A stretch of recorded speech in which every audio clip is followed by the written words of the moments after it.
Hello, beautiful souls. Welcome. My name is Dr. Toya Hodges, and today is day two of our How to Set Yourself Free.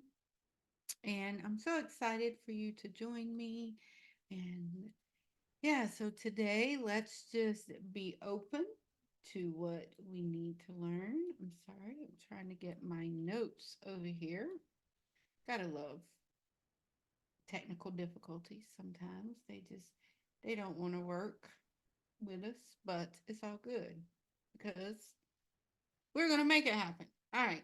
So, yesterday in our our day 1 class, we talked about the importance of accountability and you facing the things that you want to keep hidden and how that is very important for us to admit those things so we can move on and begin to heal. Today's class is we want to really discuss the importance of having an accountability partner. And the reason having an accountability partner is so important is because it helps us feel connected with someone and it helps us to relish in the power that Creator has for us and over our life. Because if we believe that Creator exists, then there is power for help. And that is what we are looking for. We're hoping and we want the help to be able to release ourselves from this bondage that we find ourselves in. And as I'm saying that, what is coming to me is that someone needs to hear this. In fact, I'm sure all of us need to hear this. There is nothing wrong with you. You are a whole. You are a person that is beautiful and whole just the way you are. And you may not see it that way because your your your lens is tainted by all of the pain and the hurt that is layered upon you. But underneath those layers is the whole you, the person that is amazing and beautiful. And you're that person now. And the goal with these next few classes, there's 6 of them. So as you watch all of them, you will get to see the beauty that resonates within you. Okay. And that's going to definitely happen when you begin to tap into the power to heal and believe that Creator exists and that we matter no matter what. And Creator has the power to help us heal. So let's lean on to that, okay? Because one of the verses that resonates and that I have in my notes is Hebrew 11:6 that tells us without faith it is impossible to please Creator because anyone who comes to Creator must believe that Creator exists and that Creator rewards those who earnestly seek Him. And so our goal is to find rest in our soul. And the way we develop that is through hope. And so often we don't hope anymore because we've been disappointed so much in our life. And so that comes from what we spoke about in the last class about these expectations. And we're expecting it to show up in a certain way. And when it doesn't, we're disappointed. And so we block having hope that things can be different. We block our blessings by the disappointments that we have. And so for us to admit in our last class, we talked about admitting that we're truly powerless. And it's through this admission that we're able to believe and actually receive Creator's power to help us heal. And we do need to be careful though, and that's to not cover up the pit of our hurts and hangups and habits with layer of denial and to try some quick fix. There is no quick fix. There is no quick fix to all the things that you've endured. It's taken you ever how long you are to build these layers. But if we try to cover those up and put them all in a pit and cover it, that's not going to fix it. But what happens is when we expose these things, then we're able to bring light to it. And through us exposing it and bringing light to it, then we're able to accept Creator's healing and find that healing. And we come to understand that Creator wants to fill our lives with love and joy and presence, including Creator's love. All right. So I think I mentioned in the last session, that there was this part of me that I wanted to have the power of control. And what I realized is the lust for the power of control is really deep rooted in our weakness, not in our strengths. Because when we try to control things, that's coming from a past hurt or behavior or habit or something. And so we're trying to control the narrative so that doesn't happen again. So that is our weakness, not our strength, that is trying to put us in control. And we need to realize that we as humans and have weaknesses, and we need to turn those over to Creator. Creator knew it was going to be difficult. He talks about it. In Matthew 19:26, it states, with man this is impossible, but with God all things are possible. So think about that. You see that sign, you see it everywhere. People always say, with God all things are possible. But we see it, we read it, and we believe it, but yet we hold on to so much. And so if we admit that we are powerless to begin with and let go of what I like to call the serenity robbers, which is pride, worrying, escape, resentment, loneliness, only if, emptiness, selfishness, separation, if we let go of all of that and we admit that we're powerless, we recognize our need for a power greater than ourselves to restore us. We realize life has become unmanageable. And we start to realize that we no longer have to be trapped by our pride, because ignorance plus power plus pride, I hate to tell you this, but that equals a deadly, deadly mixture.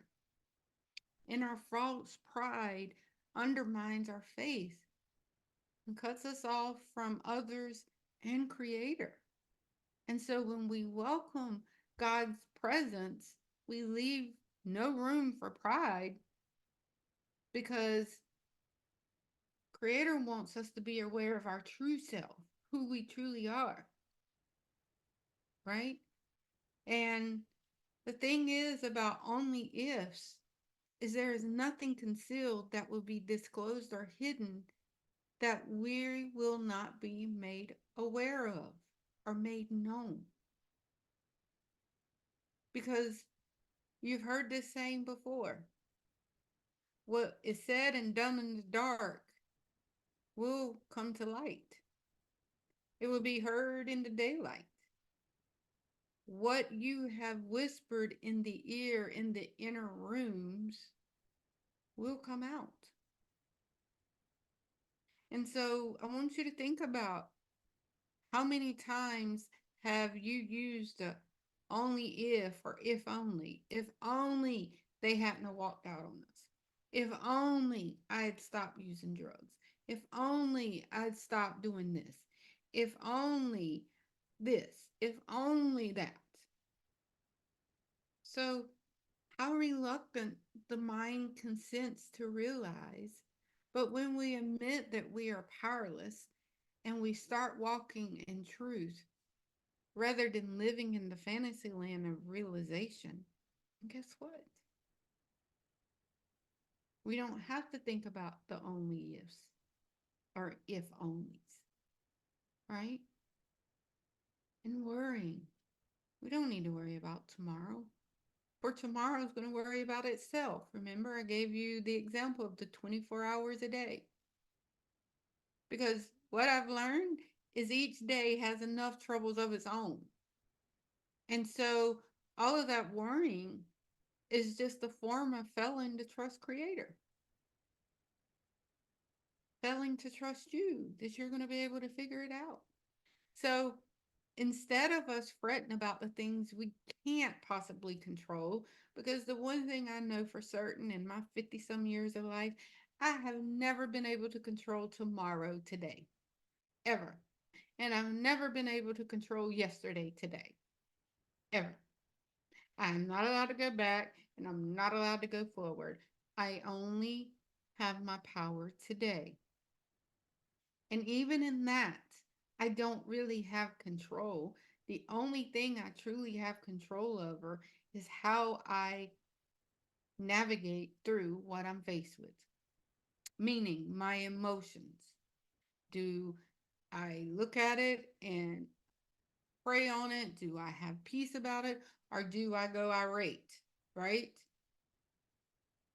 So, this is when I definitely tell you to think about the prayer of serenity. They be granted the serenity to accept things I cannot change and the courage to change the things I can and the wisdom to know the difference. That prayer is profound, right?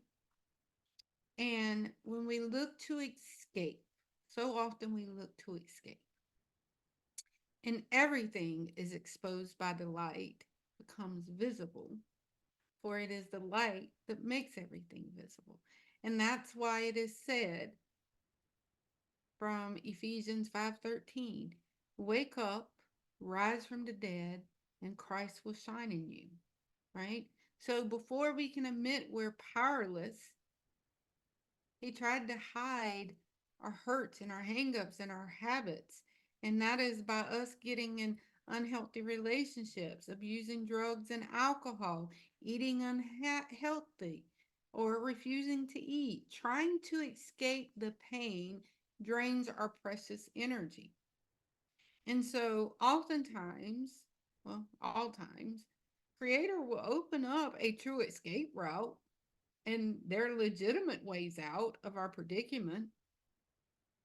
But in order to do that, it has to be through accessing of his power and his grace and us willing to go through the steps of us willing to accept this and recognize our truths to move us through. And when we think about resentment, Ephesians 4:26 says, "In your anger do not sin." So what does that mean? Do not let the sun go down while you are sleeping angry, and do not give evil a foothold. Do not allow that inside of you to fester. You know, because when we do that, and if we resent, if our resentment is suppressed, then it allows it to fester inside of us. And it can spread like emotional gangrene. It's all over us. But if we let go of our resentment by offering our forgiveness to those that have hurt us, including ourselves, and I know a lot of people don't like to hear this when I say it, but it's true. We also have to forgive God because a lot of us are angry with God. We're mad that we prayed for things and we didn't get what we asked for, but sometimes it was us blocking it. But we're still mad, we're still hurt, we still feel rejected, we still feel harmed. So we need to forgive God too when we're forgiving ourselves and others. And then we need to ask for forgiveness. And I'm a big believer in Ho'oponopono, and that's where you look at your certain situations. And I teach people to say it 7 times. It's where you say, I'm sorry, please forgive me, thank you, I love you. Say those 4 words 7 times to one particular situation. And what that does is a forgiveness modality. All right. And just know that when we do have forgiveness, because I know some people that's like, I don't want to forgive them to let them think that what they did with me to me was okay. But this isn't for them. This is for you. Because you holding on to that resentment, it's harming you, not them. And when we free the person that harmed us, we're freeing ourselves as well. Because we're not allowing what they did to have control over us anymore. So if you've been in a relationship and it ended badly and you were hurt, then that's harming you because you haven't forgive them and you can't move on to have open arms for the person that is meant for you, the one that's supposed to love you the way that you deserve to be loved. Now, what that person taught you is the things that you liked about them that made you fall in love, but then it also showed you the things that you don't like, that you're not going to put up with in future relationships, right? So a question is, how many of you are holding on to guilt? You feel guilty, you're mad at yourself because you feel like you allowed this person to do these things to you. She didn't know any different. So that's why it's very, very important for us to forgive ourselves first, right? And when we think about loneliness, Hebrews 13 says, keep on loving each other as brothers, right? Because so often we don't want to entertain new people. We don't. We don't. And what may be happening is that maybe the person that you've been praying for. So if we entertain strangers, then that could be the answer to our prayers. But we will never know if we don't answer it. I remember I had a friend of mine that reached out to me and asked me if I could do some healing for a person that they loved. And I said, absolutely, I need permission that they're willing to be open to the energy healing that I can send them. And the person's response was, no, I'm going to let God heal it. And my friend said, but maybe, or my friend said, this is the answer. God is sending you someone to help you. She helped me. She helped me heal from this. So sometimes we block our blessing because we think we have a certain way that it's supposed to show up. Nothing is ever the way it's supposed to show up. We don't know how it's supposed to show up. But when we block it, we're blocking what we're praying for. And so when we try to maintain a false sense of power, guess what happens is we become isolated and cut off because we think we know better. And the thing is we don't have to face life alone. Loneliness is a choice, just like having a friendship is a choice. And when we start our relationship with Creator, we will never have to walk solo again, ever. Did you know that caring for the lonely can cure loneliness? Did you know that? And the first step toward having intimacy is by becoming involved in either a church, a community, an accountability group, a healing group. Just become involved with other people.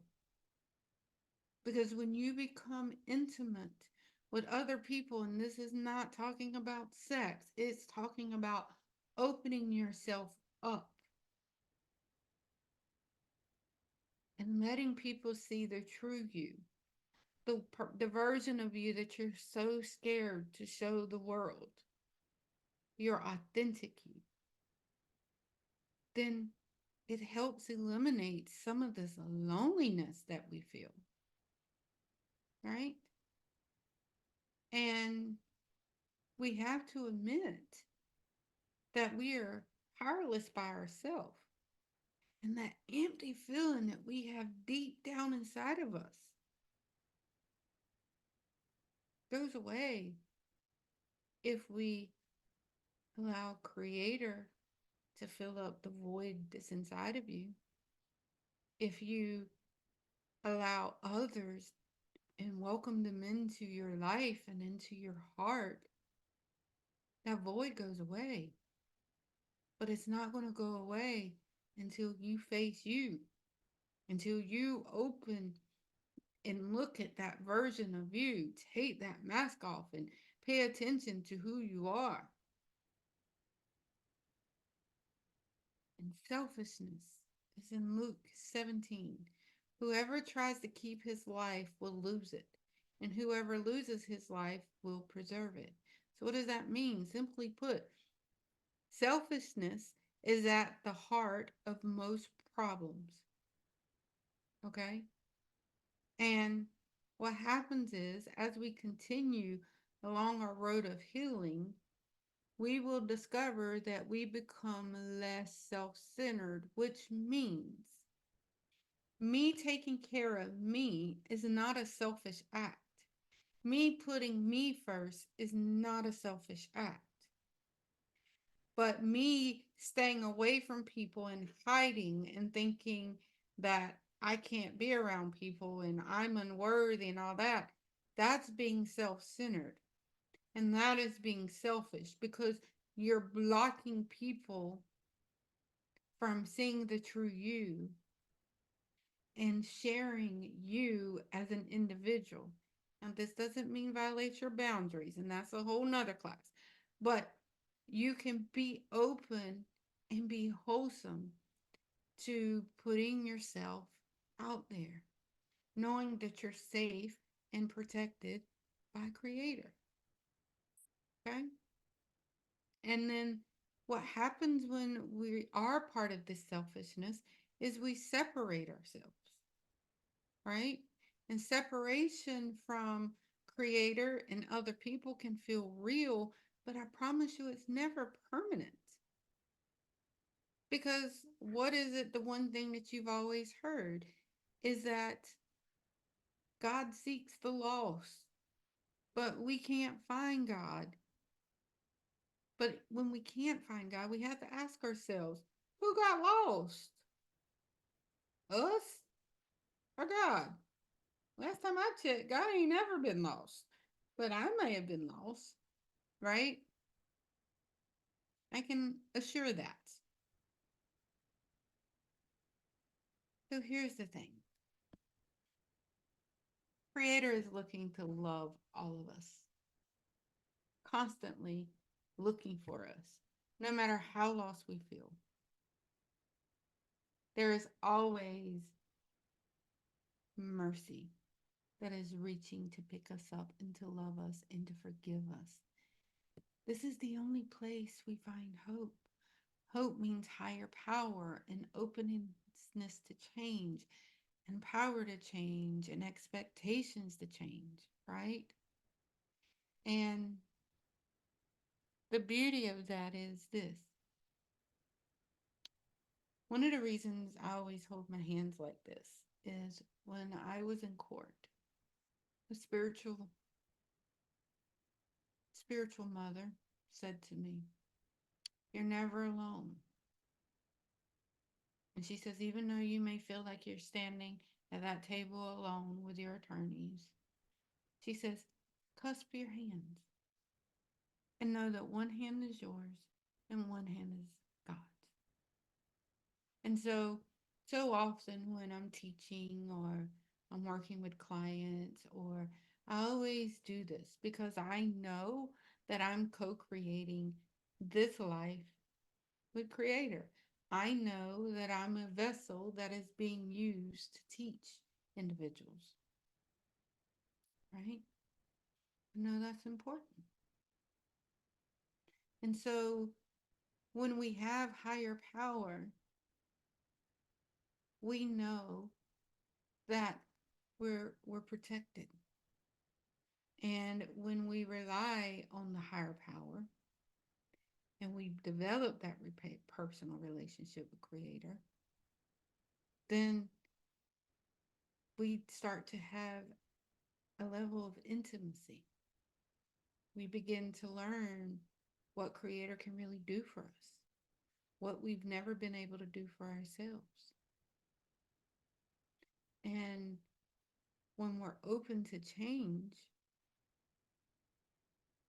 because we were taught a former way of life was to put off your old self, which may have been corrupted with deceitful desires. And you made that in a new attitude in our minds. And somewhere we're afraid to change, even if our past was painful. And we may resist change because of our fear of the unknown. And in our despair, we think we don't deserve anything better than what we're currently experiencing. And the good news is that is BS. Hope opens the doors to despair that has slammed shut. Hope discerns what can be done instead of grumbling about what can't. We continue to have hurts and traits that are powerless to change ourselves. But with Creator's help, we can be open enough to change. We can be open enough to allow the circumstances and situations to change us to make us better, stronger, wiser, and not bitter. Okay? The power to change is being open to be guided to the truth. Allow Creator to teach you through other teachers like me and other people, right? Because in the past, you may have wanted to change but was unable to do so. I know I was. I know I would go to church and I would pray for all of this. And then I would go home and I'd feel like as soon as I opened the doors, all of the demons I just prayed off was sitting there waiting on me. I'm like, oh, welcome back. How was that? Did you have fun? Feel good for about an hour or two? But guess what? Real life is here. And I was caught. I was in this prison with these vicious cycles. And I felt like I could never get the change I wanted. I felt like I could never quite free myself. And I had to understand that Creator's power was there to help me change, right? But I had to be willing to accept it. I had to look at my circumstances and say, okay, if I keep saying yes to these things that I really want to say no to, or if I keep keeping the peace I'm lying to myself and these other people. And then these things keep happening, and I can't understand why these people are not changing, or they can't see how they're taking advantage of me, or how much pressure this is putting on me, or how much stress. But it was me. It was me that was standing in the way. That that spirit of people pleasing, and then that spirit of, not wanting to speak my truth because I was afraid that it might upset people and make them feel bad. And who was I if I didn't make people happy? I didn't know what that looked like. I didn't know how to not be the fixer of everything. Because here's the thing, and here's the thing that I learned is that all the people I've helped, including myself, they believe that their doubts are real and they doubt their beliefs. Has anyone ever seen love, seen faith, seen an idea? Right? So, reality is that we can see the results of an idea, we can see the acts of faith and love, but real things, lasting things in the world are invisible in spiritual realities, right? So, to have expectation to change, he who belongs to Creator will carry it on until they pass away. So here's the thing, you're paying attention to this, you're listening to this, and you're planting the seed in your change. And I have another class, and I will put that out as well. It's called The Path to Happiness, where it teaches you how to plant the seeds to your garden of life of what you want. And the beauty is you have to keep watering it. And you can't quit before the miracle happens. Okay? You have to stay committed. And in this realization is we have to begin to stop making the same poor choices over and over again. We need sanity, not insanity. Because as we talk, insanity is keep doing the same things over and over again and expecting a different outcome.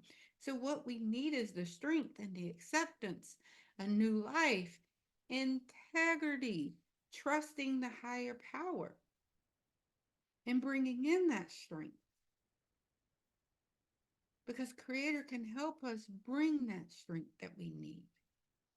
Because what happens is that when we face these fears that we have from the past that caused us to fly away or flee or freeze, we were relying on our own power, which is what got us there in the first place. Hello. Because deep down we believed we didn't need Creator's help, that we were quite capable in our own strength to make it happen. And that has not worked for us. And but when we open up the doors for acceptance to accept one another, then guess what? You will be accepted. And as we begin to accept ourselves and we begin to accept Creator, then we will start to have realistic expectations on ourselves and others. We begin to accept people for who they are. And when they show us who they really are, we have to learn to believe them. We begin to find sanity for which we have been searching for. Because guess what? If people show us who we are and we try to pretend like, nah, they're just doing, no, they're showing us who they are and we have to believe them. Period. When I was in prison, my bunkie used to always say, I just let people be them. And then I decide if that's something I want to be around or not. And I used to think, I mean, do you do that? Well, she taught me. And it was the best thing. Is I just let people be them. And I understand that the decisions they make and the things that they do comes from a place of them being hurt. Just like I was guarded and just like I put up walls and just like I made certain decisions, those decisions were typically made based on my past experiences. And I have to understand that other people are doing the same thing,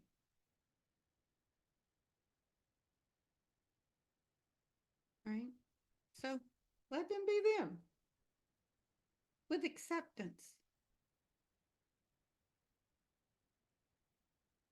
And when we do that, it becomes easier for us to accept others as they really are, not as we'd like them to be. That's where we open up the door for disappointment and pain, is because we want to accept them for as we would like them to be, not for who they really are.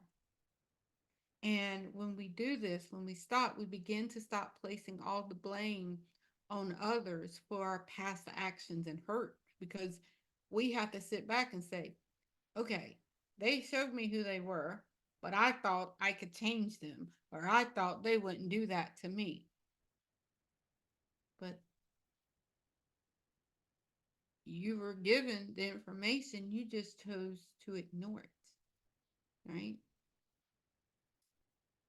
And so it is time for us just to step into a new life, right? To open our heart to receive, right? We got to free ourselves from the bondage. And the only way we can do that is through hope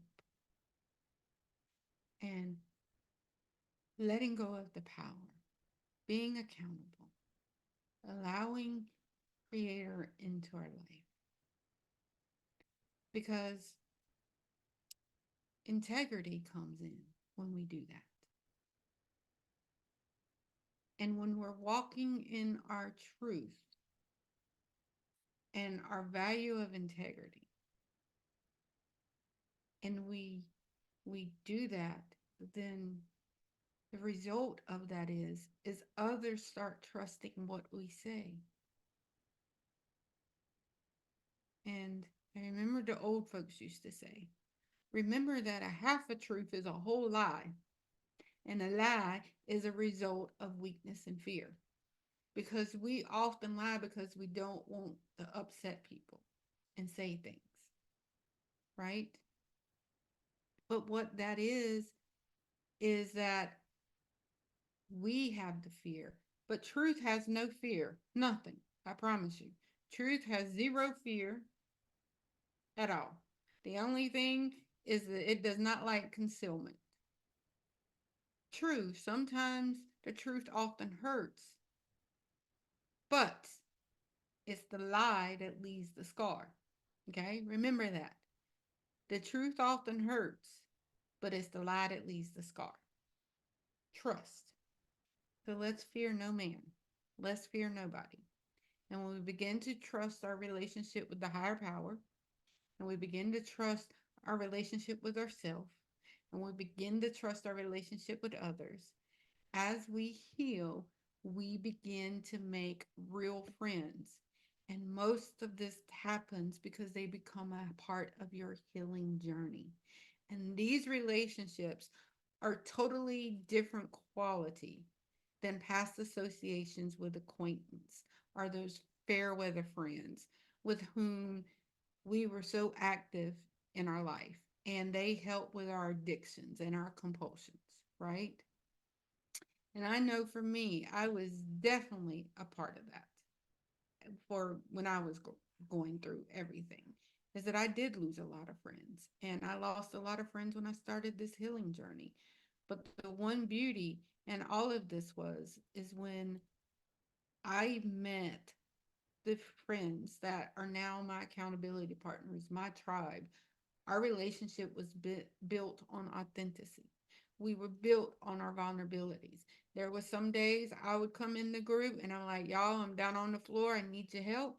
And they would help lift me and pull me up. They would listen to what I had going on. They would not judge me. They were surrounding me with love and support. And those individuals are who helped me heal. And now we have a bond that is unbreakable because we've seen so much of ourselves. And sometimes that's easier to do with a stranger versus someone that has been a part of your life for so long. It's very beautiful. So I'm going to end this one with so much love. And on the next lesson, we will continue with the importance of accountability. I love you, and I will see you on our next lesson.